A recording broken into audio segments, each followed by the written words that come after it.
welcome back to another huge episode from the B-Hive right here in London at the BSTN store. We're in Brixton, and this episode is dedicated to celebrating the 35th anniversary of the Air Jordan 3s. And to do that, look at the panel, please. Look at the people around me. Let's go. You got Kish in the building. Can we make some noise for Kish, please? Woo, woo, woo, woo, woo, woo. DJ and sneaker collector, you are key for this conversation, my friend. We got it going on. I'm back again with Sam Wise. Can we hear it for Sam, please? Let's go, Sam. Artist and creator. Let's go, let's go. We got Jess, my homegirl. She's here. I'm very excited. And your drip is forever drippy, drippy, Thank drippy. You. Social media editor. Yeah. I was coming. And content creator. And what? You want a motive? Don't worry. We've got Theo motive in the house. You see what I'm doing? Let's go. AR manager, he does it all. So thank you so much for joining us at the London BSTN store. We're excited for this conversation. Let's talk 1988, arguably Jordan's best season. We got MVP going on, we got Defensive Player of the Year, and then the most iconic shot of him dunking from the free throw line. It's all mad. But for you, Kish, when you think of 88, what is the most memorable moment that stands out to you? I mean, 88, seriously, I mean, that's got to be one of the moments where I was blessed to be in America at the time and visiting family and being aware of that. And seeing that shot, I mean, seriously, when it comes to photography, we're looking at a shot that doesn't just transcends beyond sports photography, right? This goes into the mainstream. It is such an iconic moment, just seeing the serenity, the magnificence of Jordan, literally hanging in the air, you know, which is how, you know, Spike Lee and that came up with, you know, he can fly. Do you know what I mean? It's got to be the shoes. It's because this dude was doing something that hadn't been witnessed ever on the basketball court. We're talking Pele levels. We're talking Muhammad Ali levels. You know, this is that guy, and he's pushing it out there. And when we saw the way and the manner that he was coming at the whole game and what he was doing, it was just unbelievable, you know, to see that. And then it's one of those things where I remember my boy Robbie going to New York. And he went to this, he was a hip hop producer, and he went to the New Music Seminar, which is a fantastic music conference where all the new music was emerging. Hip hop, obviously, New York being the predominant, you know, the predominant music represented. And he came back with the Black Jordan 3s.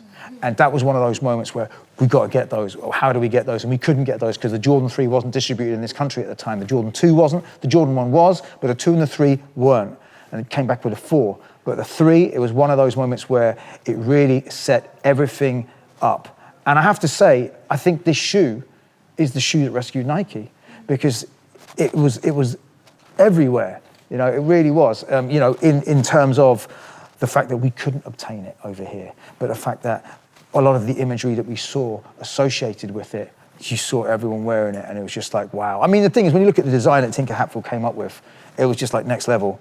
I mean, you know, you got the elephant print right there, and you know, and as we've already spoken about, you know, it's the minimal branding, you know, and the first time you see the Jumpman. I mean, there's so many firsts going on. Do you know what I mean? And it's that. But then, you know, I mean, when it comes down to seeing something that really transforms. I mean, the thing is, when you're growing up, right, you're in the mix and you're in the bubble.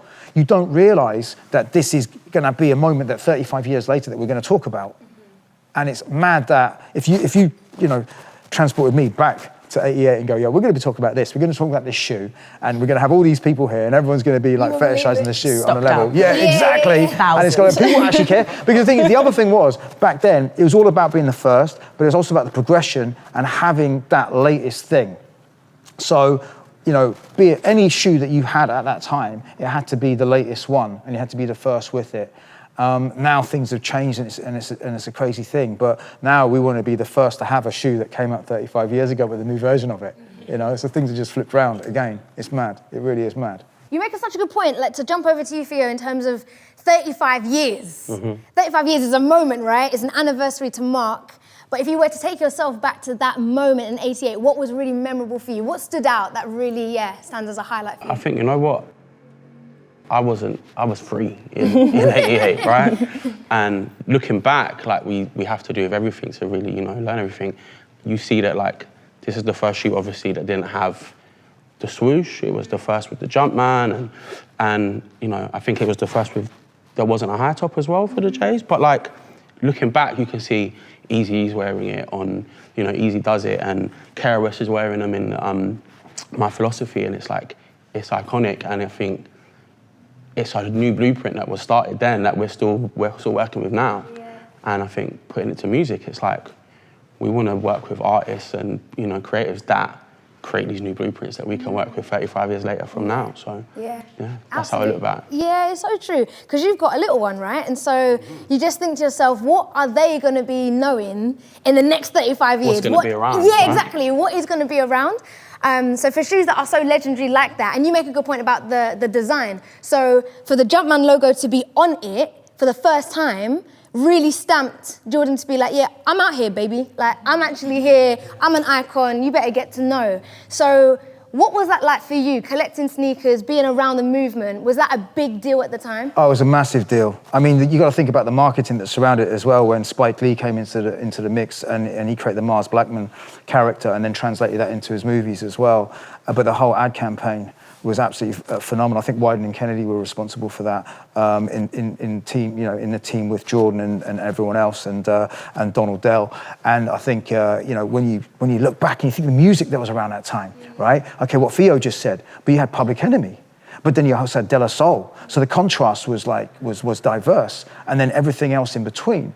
But the thing is, the Jordan was that symbol. I mean, the thing is, when you look at Tinker Hatfield's design, even now, you know, 35 years later. Yeah. You know, he was like 36, 37 years later, possibly, when he was coming up with the concepts, right?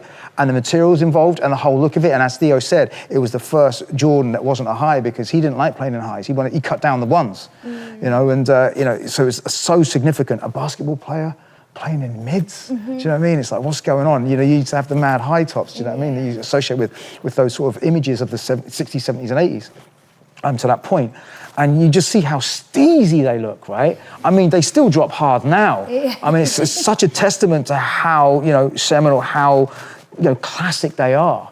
You know, it's absolutely insane. And when you look at the materials as well, so the elephant print on here, right, was just like, you know, crazy. I mean, Nike had experimented with crazy materials before. The Safari, the Air Safari running shoe came out in '87, but this one was just like blew him up. And then, you know, when Theo's mentioning about Eazy-E, he's got the full drip, right? He's got the Jordan 3 tracksuit and the shoes. And you're just looking at it and go, whoa. Yeah. You're just looking at that. That's a powerful look. You know what I mean? And another just to get nerd out on you. Another record cover that I remember from that era was 3 Times Dope. Now this was a crew from Philadelphia, and they had the original styling was their album. It was also their 12-inch. All 3 of them are like side on, and they got all 3 different colors of the Jordan 3.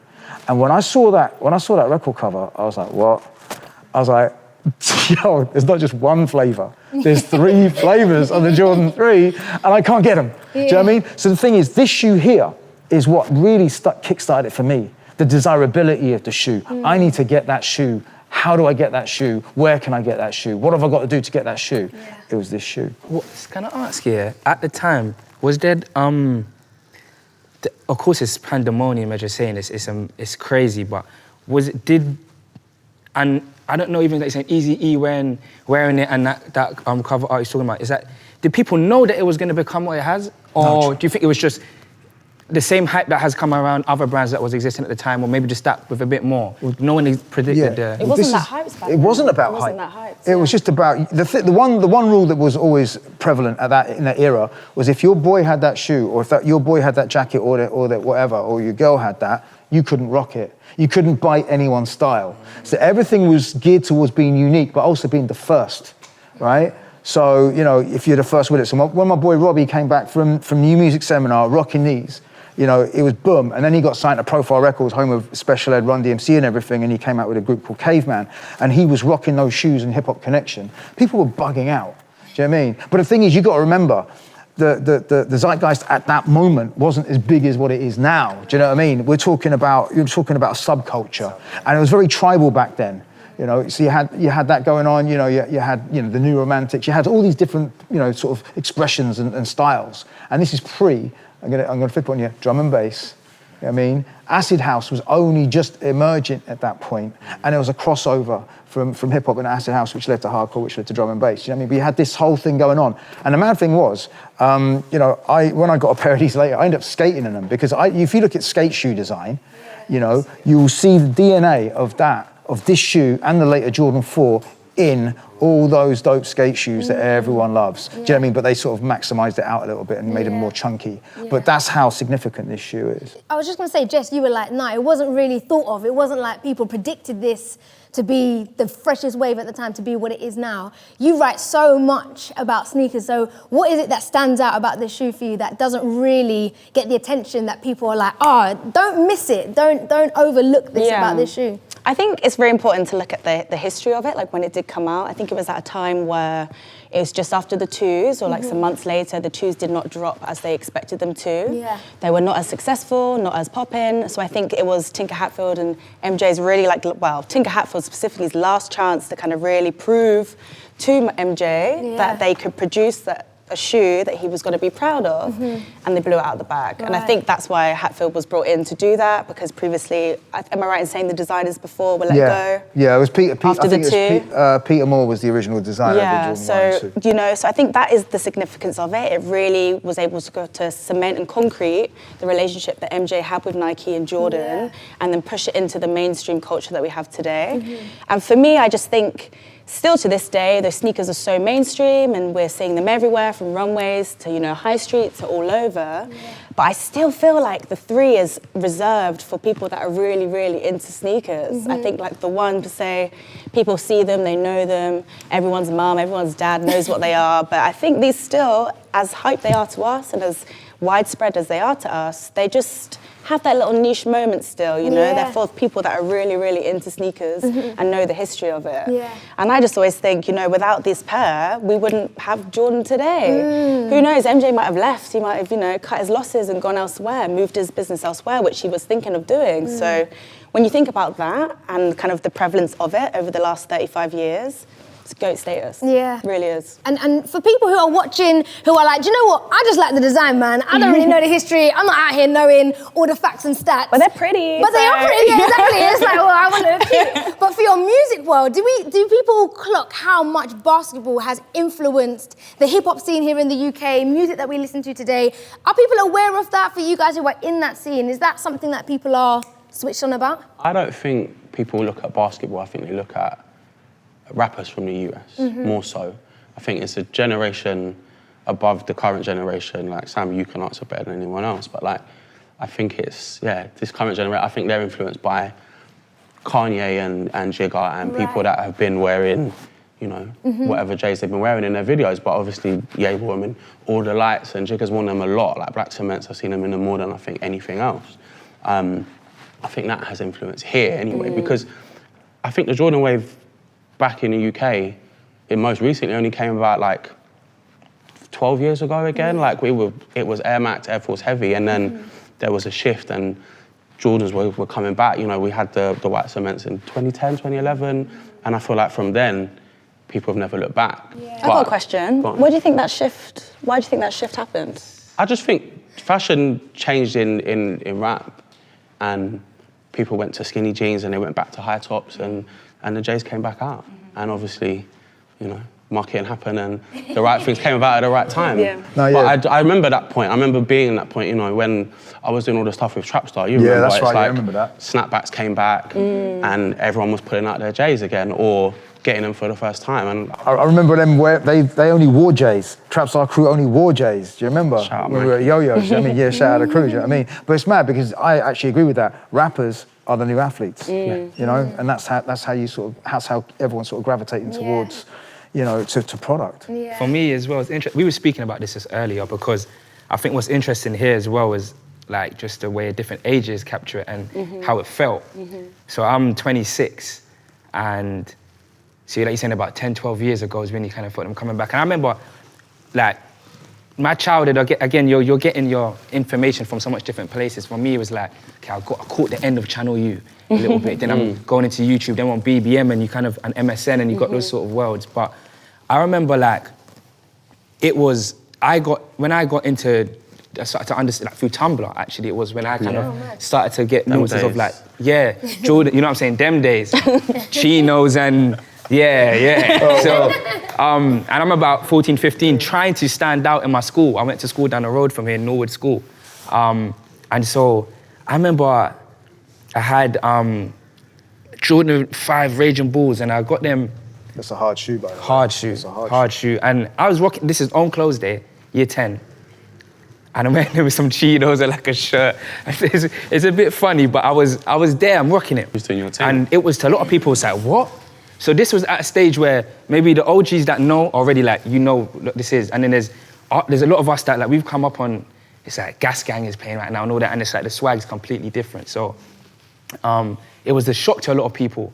And what I felt, it was a shift over maybe going to, that was maybe 2012, 2013, and 14, 15, like 14, 13, 14, 15, and even some of the years going on after where, again, UK hip-hop artists are then blowing more in a way that is like, I guess, streamlined with US artists. And so then that culture's been funneled through to the younger generation. So again, a lot of people really know, and even like myself, a big part of it was like ASAP and the people that ASAP was rocking, rolling with, that were wearing like Jordans and they're wearing their breads and stuff. And I'm looking at it like, oh, that's when I'm really clocking. So I think it came to so much different generations in different ways. But I remember feeling like I was anyway ahead of the curve with my sort of age group when I was wearing it, and people were like, why are you wearing those American shoes? Because we like to, in the UK, we like to pick parts of the American culture that we say, yeah, we're influenced by, and other parts be like, no, that's American, as we find our own identity. Yeah, that Yankee stuff. Yeah, they'd be like, that's like Yankee stuff, you know what I'm saying? Yeah. So, but I thought that was interesting, but I think with, again, the advancement of social media, and then, again, like rappers, the new athletes, it just happened that it all came together at a point where I think like 2013, 14, you'd have everyone's attitude in the UK, like, the Jordans, those are sick. Yeah, totally. Because like Jordan's influence, you know, as Jess was saying, was just like so enigmatic, and it was so overwhelming. I mean, we're talking an athlete who transcended his sport in the way, say, like Muhammad Ali did, and Pele did, you know, before. And, you know, people knew who, you know, even your mum knew who, you know, Michael Jordan was, you know what I mean? Might not know what, you know, heard the name. And the association with wearing something with the best athlete at that time in his sport just meant you're kind of wearing the top line stuff. Right. Do you know what I mean? And that legacy, you know, transcended all these, you know, couple of decades all the way to you. Yeah. And then that baton, as it were, do you know what I mean? Yeah. Passed on to you, and then you understood it, and other people, you know, of your generation understood it, the gravity of it, the magnificence of it. And we're talking, you know, a person who didn't take no for an answer. He just made everyone want to be better. I mean, he made Scottie Pippen, in my opinion, the second best NBA basketball player of that era. Because, you know, he was like, you got to do better. And he, you know, and he pushed it. And that's just so inspirational, seeing, you know, a person like that. And me, I'm Indian, right? You know, and there's not many Indian basketball players in the NBA. But seeing a person of color, you know, pushing through like that, was brilliant. It really was, you know, and as Jess said before. Yeah, you were saying, like, he's a black man. Yeah. We're in Brixton with a lot of black men. We're in a room with a lot of black men. And yet Michael Jordan is doing things that the world would often say, black men can't do that. And so for Jordan and his season and his excellence, and you said legacy, what does that say today, 2023, in Brixton, in BSTN? What message does that put out when we celebrate 35 years, Jess? It's full circle, isn't it? It's kind of just bringing it back to our roots, but I think the amazing thing is how prevalent it is, and it seems to just grow and grow and grow with the exposure. And I think you mentioned The Last Dance before, and I think for me that was a real moment where I was able to have conversations about Michael Jordan and the Jordan brand with the everyday people on the street, my friends who had never shown any interest in sneakers or basketball before. And I just remember thinking like, they get it now, you know, they get it, because it was really like something that was born out of the success and the excellence and the hardworking determination of a black man that did not see that growing up, especially not in the UK. My only really like introduction to black men was my own father, you know, I have an African-American father. So I remember the eras of like Space Jam and watching that on TV. That for me was a standout because there was no one else I could call on who had that same, you know, presence in life, and still to this day, like it's just amazing. And I think it makes me very proud to be part of that community. and also just encourage, keep the legacy alive. Not that it needs me to do it, but I'm proud to be part of it, Yeah. No, I think everyone's got to put their pen to the paper here and make sure you're playing your part with it all. So we're thinking forward then. We're going generation, I'm thinking forward. future, and giving you a just sharing about, okay, what's my son gonna know in 35 years' time about everything we're talking about today? So, and you were saying about transcending cultures, not just from sport to music to different industries. What would you say is the starter pack for someone to do that? And what are we gonna be talking about in 35 years' time, Theo? Ooh. It's a big one. It's a big one. Anyone can jump in. That one I needed a second for, yeah. Go on. And touching on your last question as well, kind of relates. Like, I think what we're seeing with this is that it's magic. It's magic, innit? This is like real life magic in action. It's like nature's like, I don't even want to sound too funny, but like it's alchemy. It's like you've got someone in a position at a certain time in culture that has led with certain intentions as a person, and it's like a flower just birthed a whole world of like, it's shaped society. And I think what's so significant about now is like we're here 35 years later, still contributing to that as a result of so much different things at play at that time. Yeah. But if you want to talk particularly like Jordan, like someone being as relentless as him and intentional and focused on the goal, without caring about what other people think to an extent, led to this. And so I think in 35 years from now, we'll see more individuals, collectives and communities like kind of working off those same vibrations that's coming from that same source to create more magic. It'd be nice, I think it's even another thing, we don't even fully know the magnitude of it yet. I think we enjoy it, we're in it, and it's We're in it still. it's only 35 years still. What's 35 years? 35 years It's not is huge. nothing on that You know what I'm clock, saying? of human existence. Yeah, so I think even, who knows, like, but I think what is sick about it is that there's the mystery and joy to be discovered, isn't it? Totally. I mean, 35 years ago, right, if I've got a computer in my pocket right here, if you would have told me 35 years ago that would happen, Yeah. I'd be like, what are you talking about, right? You're In absolutely one mad. sense, it's short enough to be like, it's not that long, but in another sense, it's long enough to be like, new technology That's right. could come That's in right. this time Exactly. span, and you exactly. don't know. I mean, what Sam touched on earlier, how he sort of explored things, Channel U, was how he informed his style choices, etc. It's quite crazy because now we can just plug into the world, right? But when I was coming through, as Theo outlined, the way that we got our cues were through magazines or through rap videos. There was TV shows, and one of the most seminal TV shows, if you could get it and if your mate could tape it, whatever, was Yo MTV Raps, right? And if you could see that and you saw what the rappers were wearing, you were just like, whoa, we want to get those, we want to get something similar. And it started taking you on a little rabbit hole and a journey into, into your style cues. When you saw like cross colors being worn for the first time, Carl Kanai, all these black designers, African American designers from New York, getting the put on. And when Spike Lee did 40 Acres and a Mule and all that clothing and all that stuff, it was absolutely brilliant, to see that and the entrepreneurialism that was going on. Yeah. And then when we look now, you have people like Trapstar, who have taken on that baton. But then you have, new, people like, Cortez or whatever, you've got all these new people in the mix taking that and taking that inspiration. So I think what we're going to see maybe in 35 years' time, instead of it being like a token thing or a unique thing, it's going to be part of the fabric, and people are not going to question it as much, and it's going to be that thing where everyone is on a far more level playing field, and I think that's important. Yeah, I really do think that, people of black origin, people of Asian origin, being on the same level as people, from the Western world. Yeah. I'd like to jump in on that about women as well. So I think what I'd like to see in the future, and I'm confident we will see it, because I think we are slowly building the building blocks right now for this to happen, is to be that our stories are kind of written in the mainstream narrative. Yeah.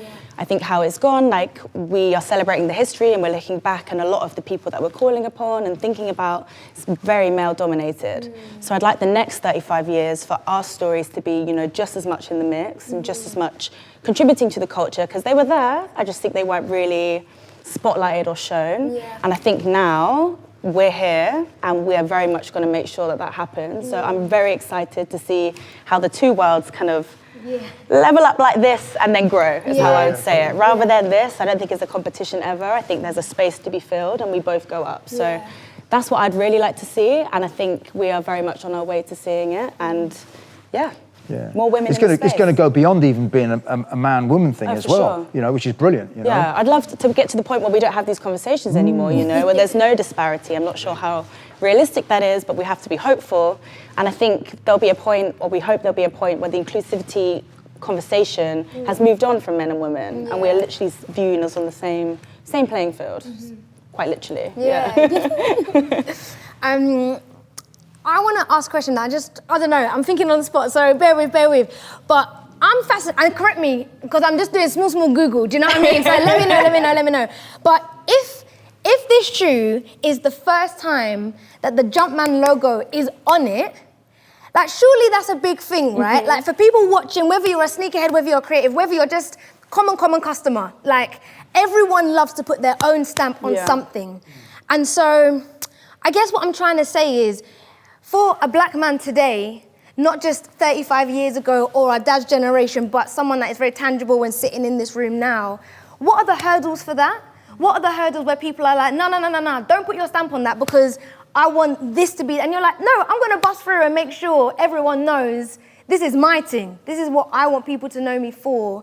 What are some of those hurdles? But then equally, what are some of those wins? Because that's what we're celebrating. Like, we're celebrating someone's win to be like, this is the first time this is ever, that's wild. So that is something to be celebrated. But I wanted to come back to you just off of Jess's point and not overlook that. Yeah, what are the hurdles that you find people put there to not put your stamp on your own thing, and how do you overcome it? I think in today's age, for me, the biggest hurdle is myself. In consideration of the way we've been taught to think about things. And so there's certainly an array of things out in the world that is horrible, really, and to think of how it's impeded our people, both men and women, and many other people of different backgrounds as well. For me, though, I would say it's myself, because I think there's so much opportunity to take. When I say take, it's like, I think when we talk about Jordan as someone who was unapologetic. Yeah. It's what it takes. It's what it takes. And we've seen a lot of examples of like people that have done great things, and it's like, it's given us the benchmark. But again, even sometimes certain people got their hands in their pockets, but we're told that is the top. So people that are changing our mind and that constantly are so important. And you mentioned before, at Cortez, because what I think Clint's doing is very important, because it's people like, oh, you didn't do that, like, you could have put your clothes, oh, you could do that. Exactly. Yeah. But then that's important. It's a very important thing, I think. But then you've got people like Virgil, you know what I mean? And Samuel Ross, and all these big people. up Samuel, 100%. They're doing, look, they're doing their thing. And Virgil, rest in peace, he's done crazy stuff. And of course, I drew upon someone I know. But I think, exactly, everyone plays their role, and it's important to see that. And there's extremes. There's the extremes that we mentioned, where maybe the Cortez, and then there's the Samuel Rosses who do it in a particular way as well. Yeah. But I think really realizing that it's us who shapes that reality. Exactly. Like, we have free reign to do that now. So even certain things we have to unlearn. We have to unshackle, get that off me, so I could realize that I could make these stamps that we're doing and keep contributing in the same way. And Jordan is an example of that. So for me, it's like, it's myself, do you know what I mean? There's going to be hurdles in the world. I need them hurdles. I need to overcome those hurdles to get to where I want to get to, do you know what I'm saying? So I guess that's my answer. Yeah, no, sick. I think we've got to help each other there. I think there's a link between the fact you've mentioned Virgil, Clint, and Samuel, right? All Virgil obviously, but co-signed by Virgil. Like, he was so adamant and so clear that he needed to uplift his community and like spread his influence onto people. And I think I completely agree. Like, it's so important that we build for ourselves in places that we haven't usually been able to, but also like help each other, like build each other up. Like, there's enough space for us to bring our collective together and up as well. I think that is just, for me, in my experience, obviously not a black man, but deal with a lot of black people and around my peoples. That's what I think is our connecting force, like each other. Really exactly. have to connect. And then when you look at the Virgil story and how he got put on, and he was put on by Kanye, and then where does Kanye come from? He comes from Chicago. What is his team? What is he wearing when he was growing up? Bulls, baby. This is the thing. So it's incredible to see how, the sort of the sort of tapestry that has been woven, is grown into the manner it has, and how it continues to inspire, and as Sam, quite rightly says, the only person that can limit you from achieving what you wish to achieve is yourself. That's an important lesson. Yeah. It really is. Yeah. So last words from Mr. Motive over here. Go on. No pressure. This all comes down to legacy, really. It all comes down to legacy. What does legacy mean, and what does it mean today in 2023? What it feels like is, leaving behind something that's here when you're gone. So like, as a parent, you're leaving your children behind, your blood, but you're also leaving your name. If you're Tinker Hatfield and Michael Jordan, you've left behind the Jordan 3 in 88, And I think we see the legacy every day in it, from NBA players, basketball players, we can name names, Steph and Ja Morant and LeBron and Kyrie and everybody. And then we spoke about a lot of music earlier.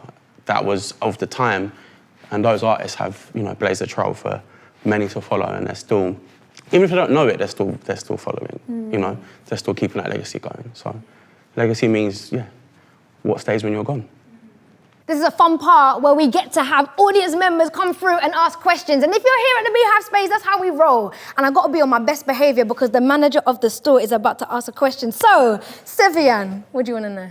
So we know the Jordan 3 really cemented MJ with the brand and his legacy going forward. So what is it, as for you guys on the panel, being the OGs and the young Gs, what is it about Michael Jordan and his legacy that can impact the next generation?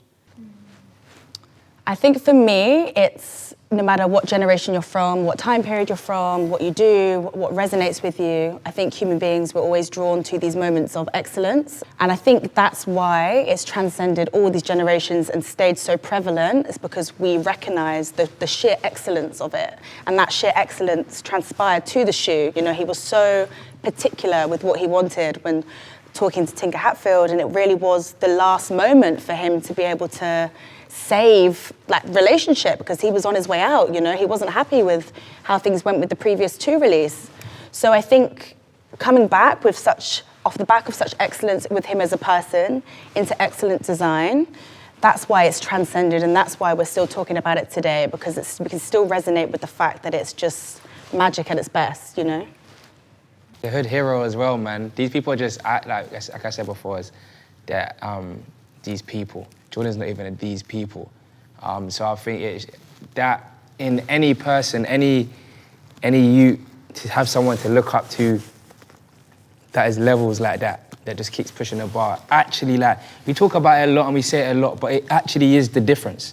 I think it's why even when we're talking about examples of black women in the industry and in whatever space and that narrative being said, you're doing your role because you realize that is important. So we're all doing that role. Do you know what I mean? I think you just need the people there to push the boundaries. And he's someone that done that. And when you see it, seeing is believing. And it actually, and I really wanted to say before, even that scene, when it came to me, understanding kicks and seeing outside of the culture that was just the bubble I was in, even seeing Odell cutting through Brixton, wearing certain kicks. And I'm like, me and G-Lo, my manager, were like, yo, what are those? Because he's a bit more different to what we're being funneled. So people that do it go against the grain a little bit as well and stand out and say, this is what I'm on, are leaders, innit? And Jordan's just a representation of that. I mean, you know what I mean? We've got to respect it, man. No, 100%. I mean, the thing that strikes me about Jordan, at the time, he was the best at what he was doing. And he was lauded as that, even like Larry Bird was saying, we've just witnessed God. Which is saying something, considering how amazing a player and how many championships Larry Bird won. But he wasn't satisfied. He wasn't satisfied with being the best. He wanted to be better than the best. He practiced, incessantly. He hit the court every time. He wanted to be better. He wanted to make everyone around him better. He wanted not just excellence for himself. He wanted excellence around him. And that's the key thing. It's it's not just about you. It's about what you can bring, and how you can push things beyond, And as Theo spoke earlier about legacy and what you guys have said, he wasn't content with, just being, the best player.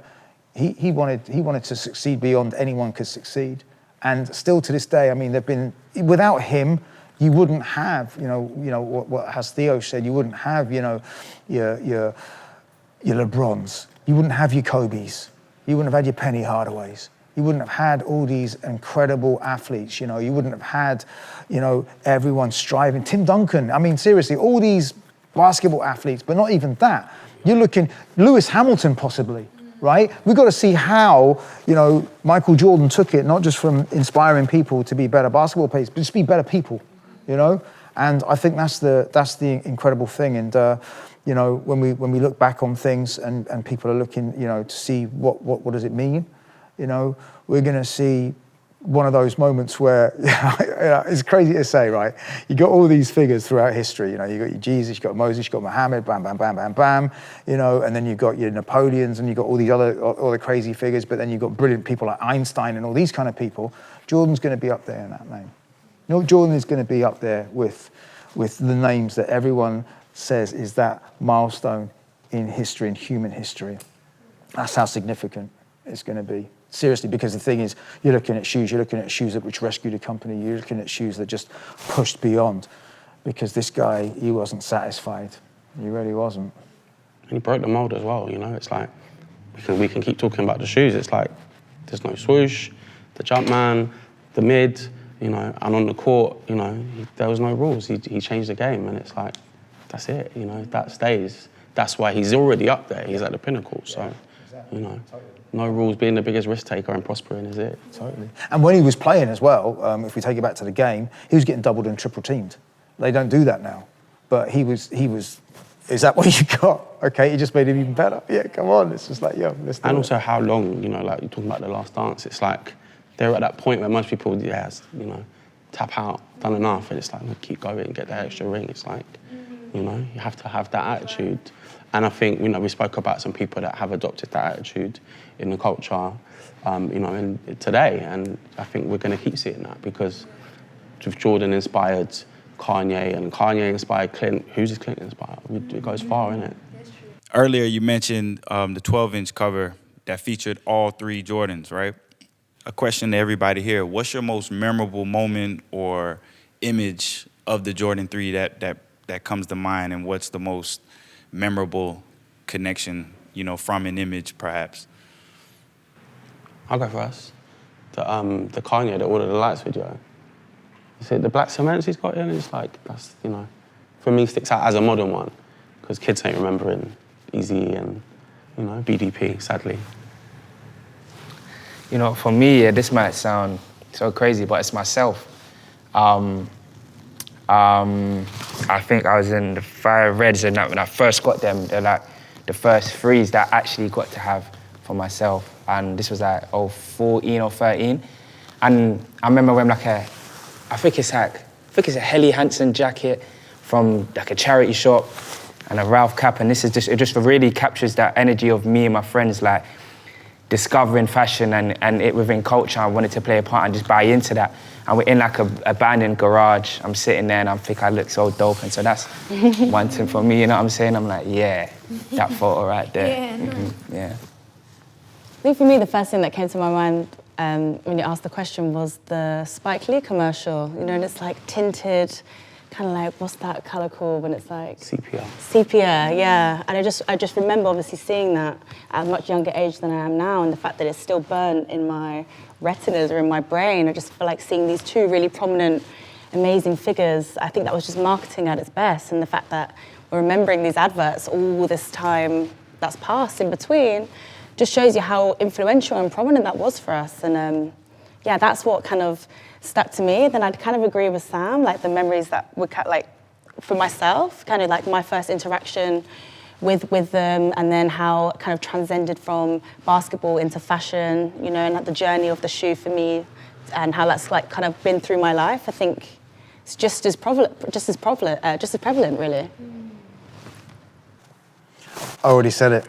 It's the 3 times dope original styling 12-inch cover. For me, that was just like, whoa. It was one of those moments where, I mean, I'd seen the Skinny Boys wearing the Jordan 2, but I didn't really know what they were wearing. But the Jordan 3, you know, that they were wearing and how striking it was, that for me was just it. Boom. I saw the Eazy-E cover after, and I thought, yo, man, I drip.